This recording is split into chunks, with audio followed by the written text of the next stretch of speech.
What's up, everybody? Welcome back to the Tactical Doghouse. I am so excited today because you know what we have? Another gun review. Oh yeah.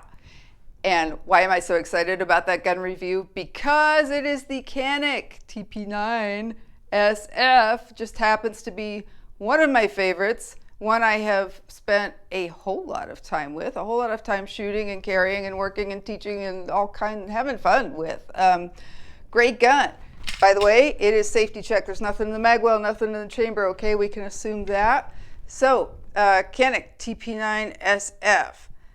Before I go into depth on this gun, though, I want to let you know why I have such a fondness for the Canik brand, and it would be this monster right here. This is their original TP9 SA, the first striker gun that Canik, a Turkish manufacturer, ever made. The SA is obviously polymer lower, 9mm, and they decided, this is pretty weird, but they decided to put a decocker on the slide so that it's just a stupid feature, and it wasn't needed, but they actually still make this in their updated version. Anyway, when I was perhaps less educated, or maybe I should say less jaded or something as a shooter, I bought this gun, shot 40,000 rounds or more through it. It's got at least 40,000 that I can document through it. Great gun that helped me develop a great fondness for the brand. So when they updated their product line, they came out with the SF, which is basically the same gun without that needless decocker on it. I jumped at the chance. Why do I like this so much? First of all, 18 rounds, robust capacity in a steel magazine that falls freely from the magazine well when you release it, regardless of load condition. It just falls right out. That is a criterion that I really demand in any gun that I have. Second, ergonomics. If you will notice, they've done the low bore axis thing, which is kind of a trope in the striker gun industry now, but it's a thing because it works, okay? So what do we mean by low bore axis? When the V of my hand meets the highest place on the backstrap it can get, it naturally places the long bones of my lower arm and the bore of the barrel in a fairly as close to as possible line. What benefit does that have? Recoil mitigation. I don't have as much of a hinge there as I would if my grip were farther back, and it's making a bigger hinge and giving me less control. You'll also notice this nice little groove here allows me more purchase with trigger finger on trigger. I can get easily up to the first joint of my trigger. I don't shoot there, I shoot a little bit backed off of that.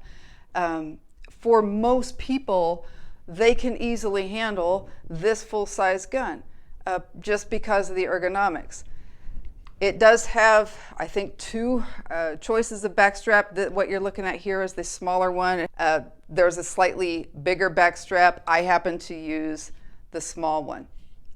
Another great thing about the ergonomics of this gun, you're looking at the left-hand side of the frame here. You've got an extended slide lock so that it is easy to open and close the slide. It makes for really quick reloads when you can simply open and close, reloads, unloads, malfunction clearances, whatever you have. When that thing is reachable with your dominant thumb. Like most striker guns, disassembly is pretty easy. You've got takedown levers on each side. You simply unseat the slide to the rear a little bit and strip it out. Inside, you've got a single diameter captive recoil guide rod and recoil spring. Typical fairly heavy duty construction slide. And believe it or not, that is a polished feed ramp. It's just a dirty feed ramp right now, which speaks to this gun's reliability, which is one of the things I really like about the TP9 series. All of them I have seen just run and run and run. Super reliable guns. By the way, reassembly is super easy too. function test, okay?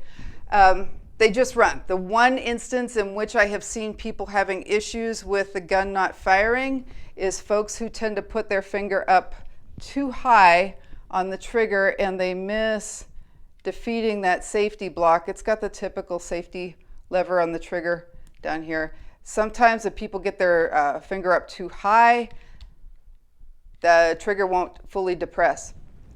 It's more of a person and gun interaction interface issue. I have not had a problem with that. The magazine release is reversible. Unfortunately, it does not have a slide lock on the right-hand side of the pistol, which keeps it from being fully ambi in operation. Canik improved the sights on this gun too. They went with Warren brand sights, super heavy duty sights, but they did, I believe it's a Smith pattern rear sight, plain rear sight. You can see that. They're pretty high profile. So if I decided to have this slide milled, refinished, and an optic put on, maybe I could continue using the same sights. I don't know. They don't leave you a whole lot of room to work with there. I believe it's a Glock pattern front sight. They did a single white dot, obviously, on the front. There is no tritium on this. For an MSRP of $399.99, I guess I don't expect tritium, but it would be nice. I mean, if I were to upgrade, the two things I would do is send it off to be milled and refinished for an optic and put tritium on the front sight. Canik does have, obviously, other guns in the TP9 series that are optics ready.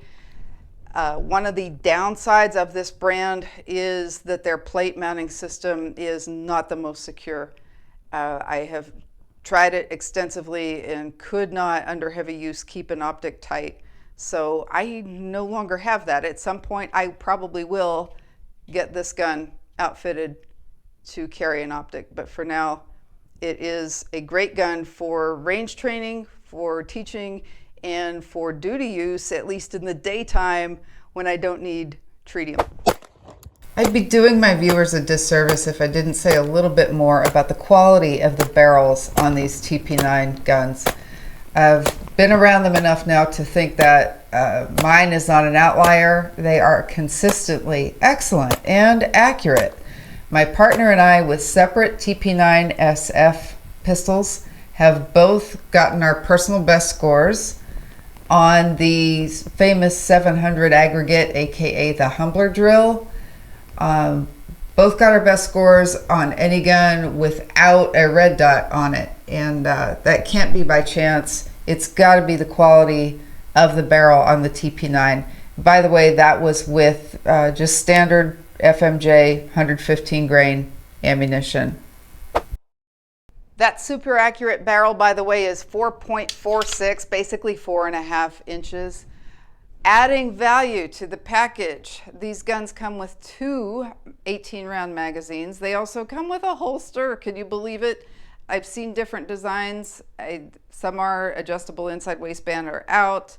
Some are the Serpa style, Serpa knockoff holster. We're not going to discuss Serpa holsters on this video, but if you want to later, put that in the comments and we'll do a whole video on Serpa holsters, okay? Or at least my opinion on Serpa holsters. A lot of people have strong opinions one way or another. Best, I believe this is the best value for your money on the striker fired 9mm market. Canik TP9 SF. It is pretty stripped down. It doesn't have a compensator in the front. It doesn't have a threaded barrel. It doesn't have anything I don't need. It doesn't have big fat magazine wells that I don't need. It'll bang on the vehicle when I'm getting in and out at work. It just runs. It fits in small spaces for the size that it is. It fits in a car. It fits everywhere.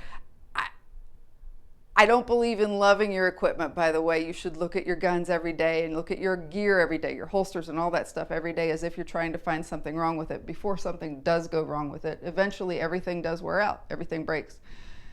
I'm as close to loving this particular gun as I can be, though. So, for what it's worth, get it.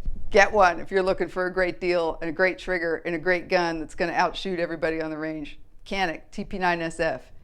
Y'all take care. Hey now, thanks for stopping by the Tactical Doghouse.